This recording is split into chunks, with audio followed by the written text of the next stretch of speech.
Paramashivoham.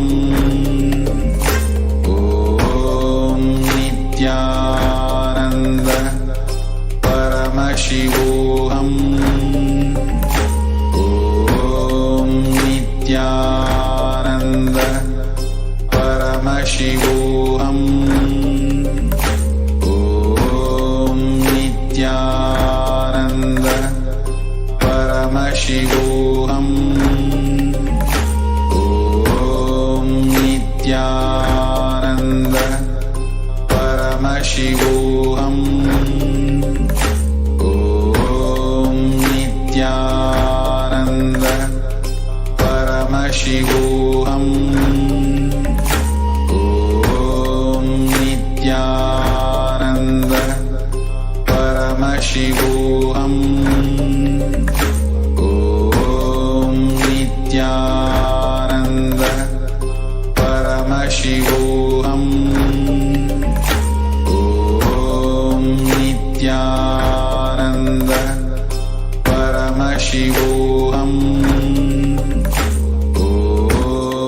Nithyananda Paramashivoham. Om Nithyananda Paramashivoham. Om Nithyananda Paramashivoham. Om Nithyananda Paramashivoham.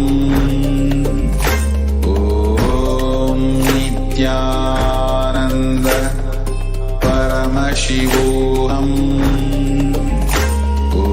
Om Nithyananda Paramashivoham. Om Nithyananda Paramashivoham.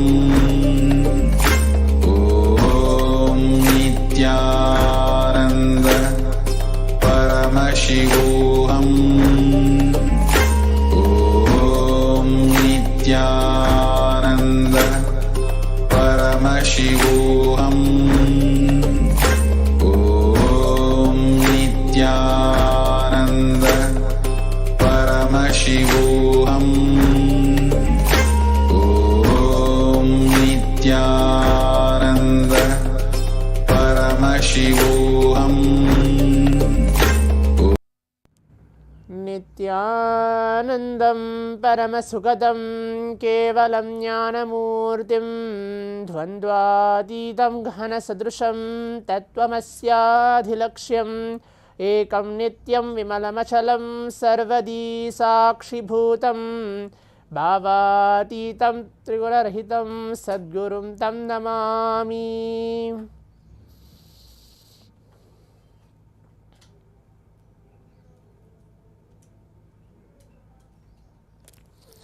Nithyanandam, I welcome all the Paramashivoham participants who are being seated with us across different Zoom rooms, watching us for this exciting 20 minutes of power manifestation right after the Nityananda Yoga, the performance of the 308 asanas blessed by the Supreme Pontiff of Hinduism.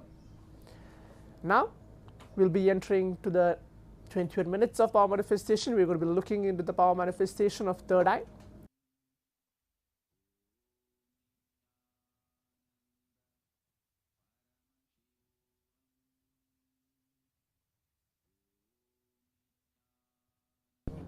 Get ready, be seated.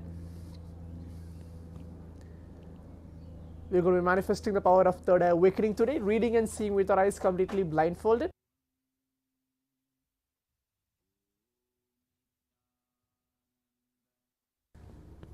So let us all be seated.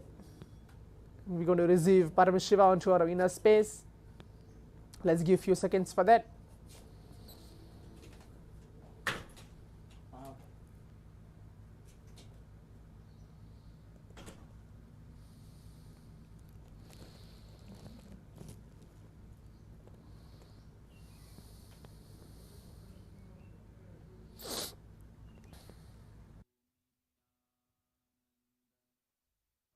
Please bring your eye bands, pen and paper, and please be seated. If you don't have an eye band, something to blindfold yourself as well. Please bring that and please be seated. we're going to be entering to the power manifestation.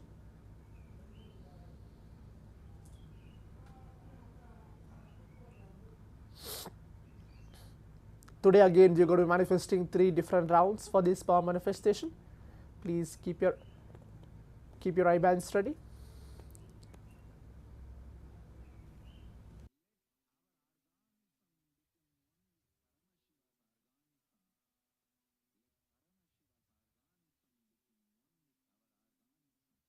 Today in the Shastra Pramana, I'm going to be reciting for this power manifestation of this power of third eye, and then we'll be entering to the direct power manifestation. The Shastra Pramana is from the Vijnana Bhairava Tantra, Dharana 34, Sutra 11. I'm going to be reciting this verse and the translation for it. Kapalantarmano nyasya tishthanmilitalochanaha kramena manaso dhadyad lakshayed lakshamuttamam. The translation goes, by fixing the mind on inner space within the crown center and sitting stably without any movement, having your eyes closed in succession, by that stability of the mind and inner space, through the power of the third eye, one directly sees the ultimate goal, Lakshyam, by having vision beyond the sight that reveals any object or place, attaining the space of oneness with the source, Paramashiva himself. As we gone through the Shastra Pramana, which is a scriptural reference to manifest the power of third eye, today for the round 1 of the power manifestation, we are going to be manifesting seeing plants blindfolded, any object, any picture of plants today. So let us all get ready for that. Requesting all the participants to please turn on your cameras and please be seated. The round 1 of the power manifestation, we are going to manifest seeing plants blindfolded.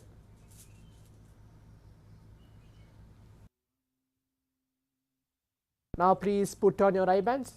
Visualize Paramashiva. Please wear your eye bands. Visualize Paramashiva onto your inner space or any form of Swamiji for a few seconds. Please close your eyes. We're going to be starting the round 1 of the power manifestation.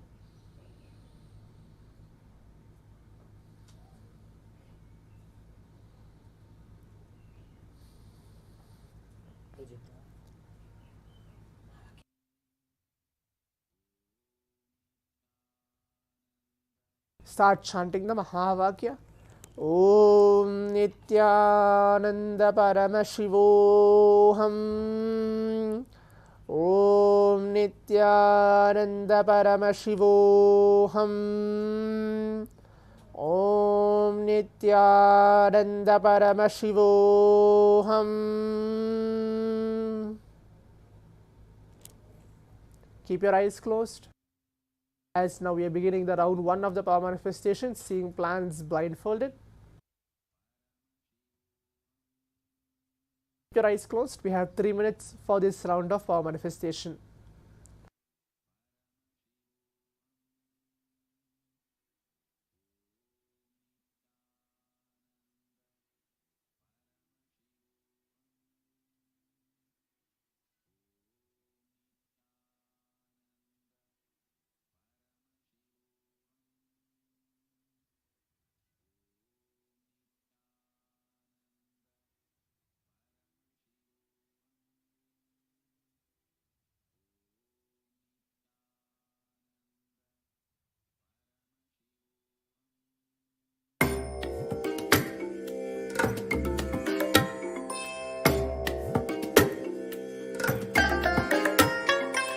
I bless you all. Let you all open all your 3 eyes.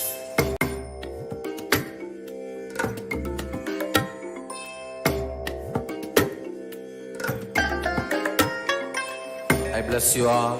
Let you all open all your 3 eyes and manifest the powers of Mahasadashiva. Om Nithyananda Paramashivoham.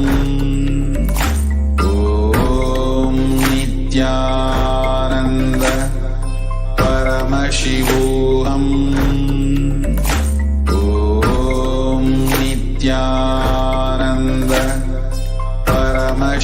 Paramashivoham.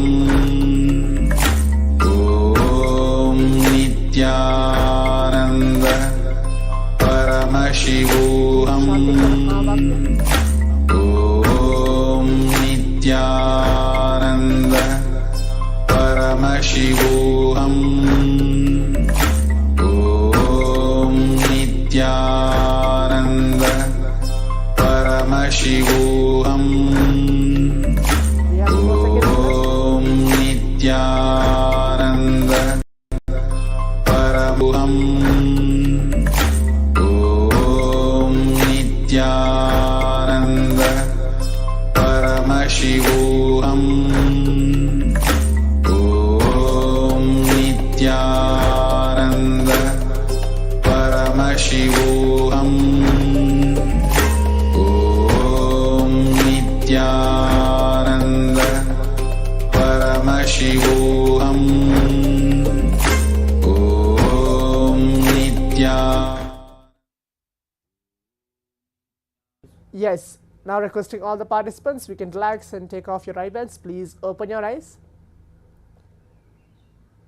Please open your eyes. Now let's take few minutes of our time going ahead and typing out our answers on the Zoom chat, telling what was revealed to you through your third eye. Please type out your answers as well. I can see many participants here. Daniel Bhatyar, Pawan K, and everybody else. Please type out your answers. What was revealed to you through your third eye for this round 1 of the power manifestation?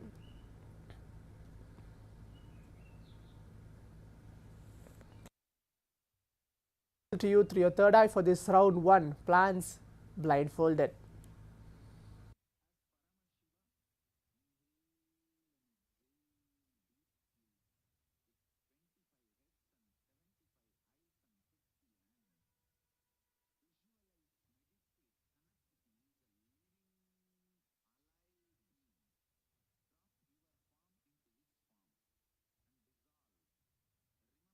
Please type out your answers on the Zoom chat, telling what was revealed to you through your third eye for this round 1.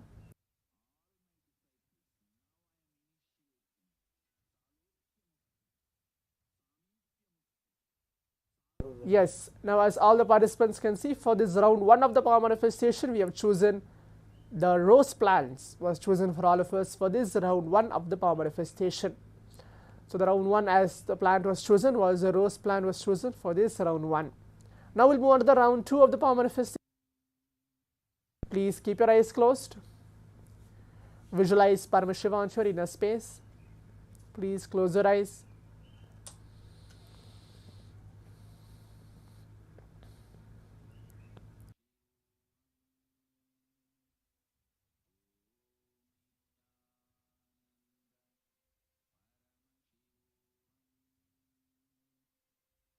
For the round 2 of the power manifestation, it's not going to be plants, it's going to be different altogether. It's going to be from the category of fruits for this round 2. So seeing what is a fruit which is getting revealed to all of us through our third eye.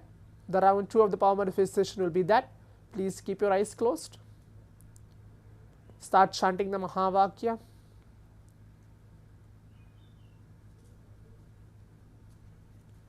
Om Nithyananda Paramashivoham. Om Nithyananda Paramashivoham.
Please keep your eyes closed.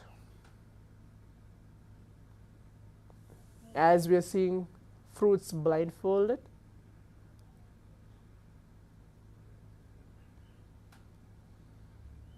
Keep your eyes closed.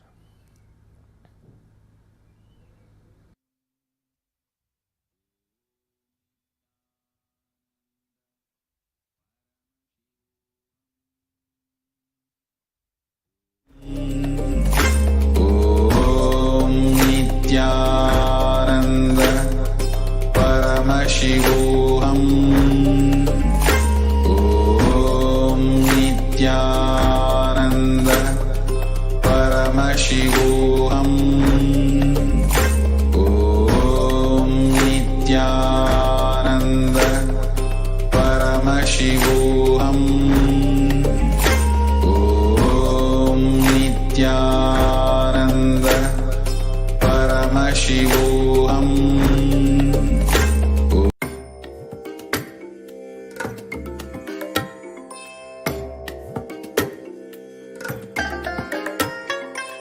I bless you all.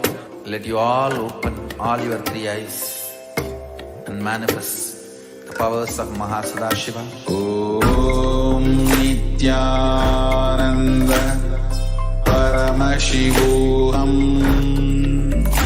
Om Nithyananda Paramashivoham. Continue chanting the mantra. Om Nithyananda Paramashivoham.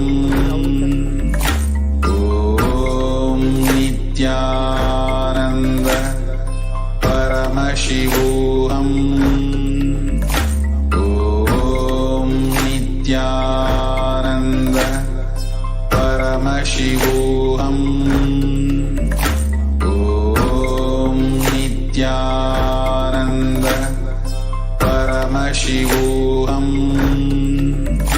Om Nithyananda Paramashivoham. Om Nithyananda Paramashivoham. Om Nithyananda Paramashivoham. Om Nithyananda Paramashivoham.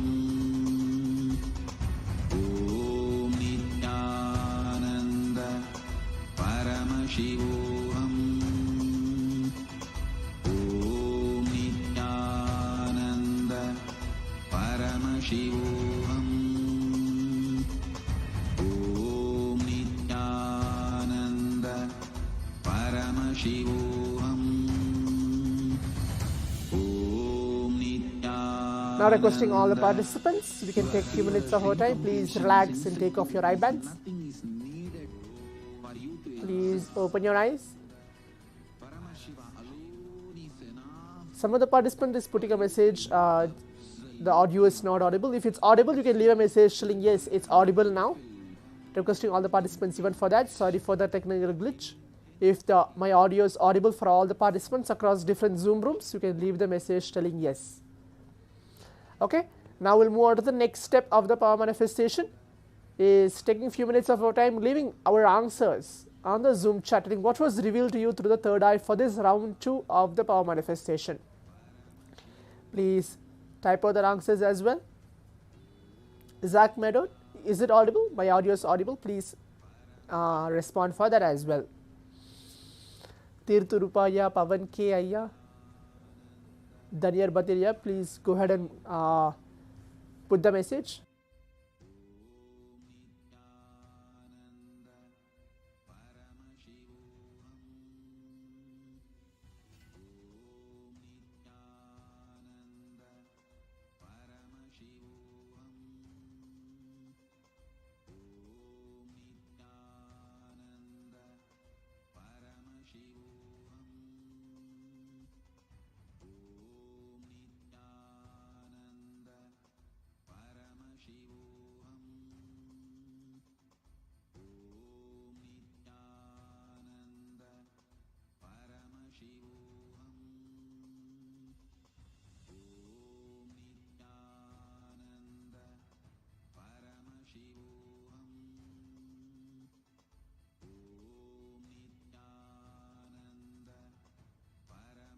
Yes, let's take few minutes of our time. Please type out your answers on the Zoom chat, telling what was revealed to you for the round 2 of the power manifestation.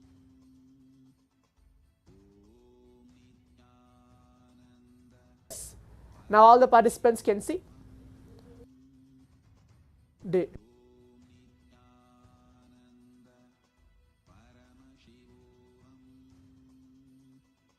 The round 2 of the power manifestation was chosen for all of us was apple for this round 2 of the power manifestation. Yes, all of us can see for this round 2 of the power manifestation is apple chosen for all of us.